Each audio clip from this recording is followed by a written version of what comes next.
they flop. Whatever it is, we're like, you're gonna get it. You know what you're doing. That's the moment. Because tell me why y'all giving them money? Why? You don't know that Nigerians thrive better in hardship? Have you not seen that we prefer suffering?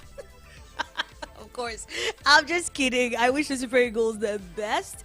I really hope that they beat this Bafana people, because I just watched a video that made me feel angry deep within me. I literally saw, the South Africans made this video where they said it was time to sing the Nigerian anthem, and then the person that was meant to sing it just moved a bit and adjusted the microphone to a generator set, and they turned on the generator, and then people just stood at attention like we are the generator nation of Africa because we don't have power.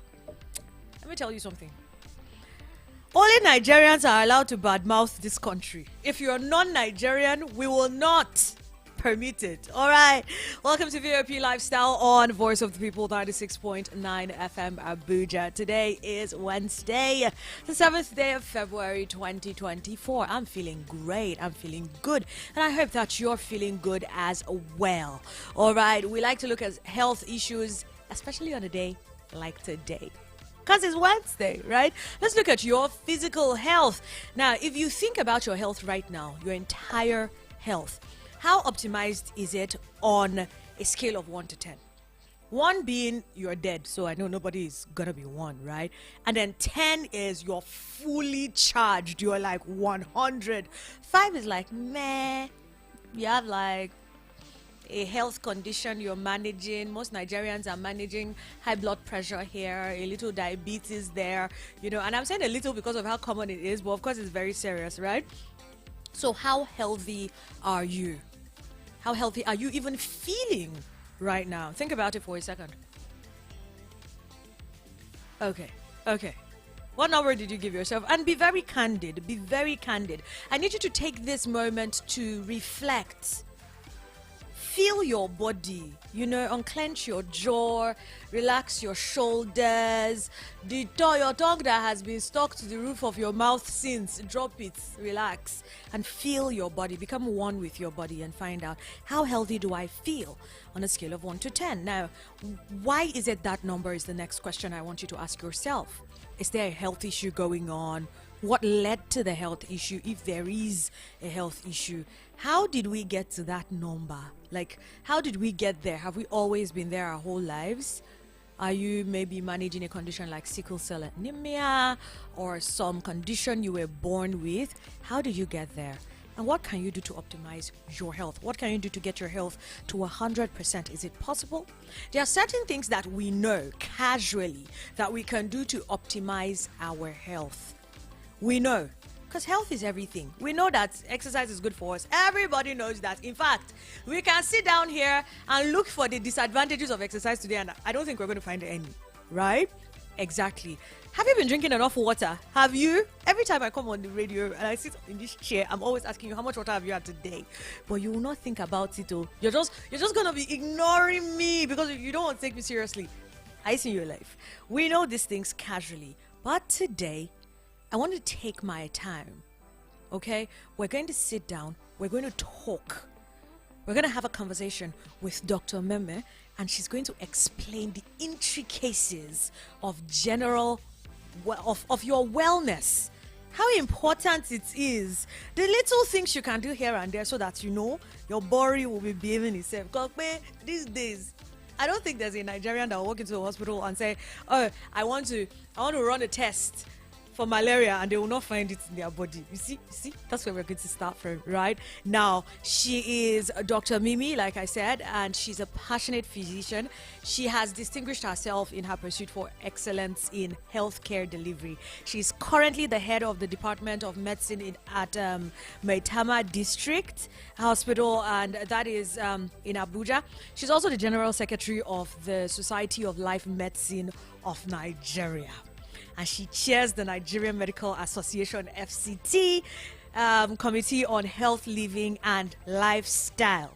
I want to stop here, but no, this woman deserves all her flowers. So I'll go ahead. She is also the Nigerian Society of Neurological Sciences. She's a member of that. Also the American Academy of Neurology (AAN) and the International Parkinson and Movement Disorder Society. You would think that is all, but tell me why this woman says, "Oh no, I'm not going to stop there. I'll still be an entrepreneur." We'll talk about these things in a bit. You explain to me why you want to do everything, and I don't know what you want us to do. Now that you have decided that it's everything that you want to do by yourself, right? Because she's like, "I'm an entrepreneur. You're also a business executive, right?" I said that. Of course you are. And you enjoy public speaking. You also play the saxophone. You play golf. But what intrigues me about your personality the most is horseback riding. Let's start there. But what made you think I want to climb horse and ride it? By the way, welcome to the show. Then answer that question. Well, thank you very much. Thank you for having me. I'm glad to be here. So I should answer the question about the horseback riding. Yes. Why did you choose horseback riding? I didn't choose it. It just struck me. Okay, so I was born in Kano. Kano. Yeah, Kano State and Nigeria. And where we lived at that time was very close to the race course.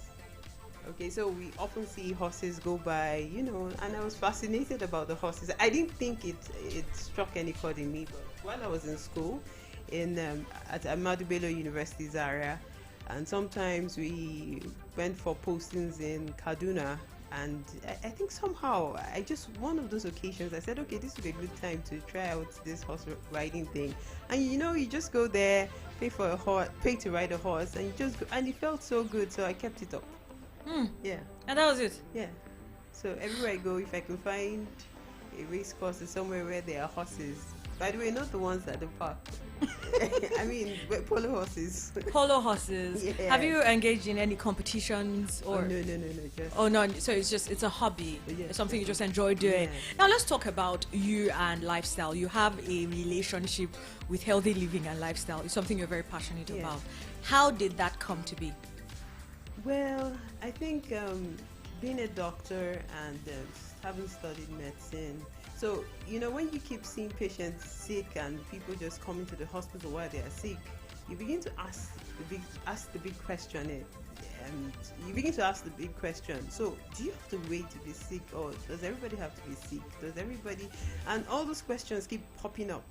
Okay, keep popping up. And so at some point I can't remember exactly when, but I know that I just started thinking about, is there a way you can just be healthy? And of course, most diseases, you always have this part where we talk about prevention, how that the disease can be prevented and all of that and things like that.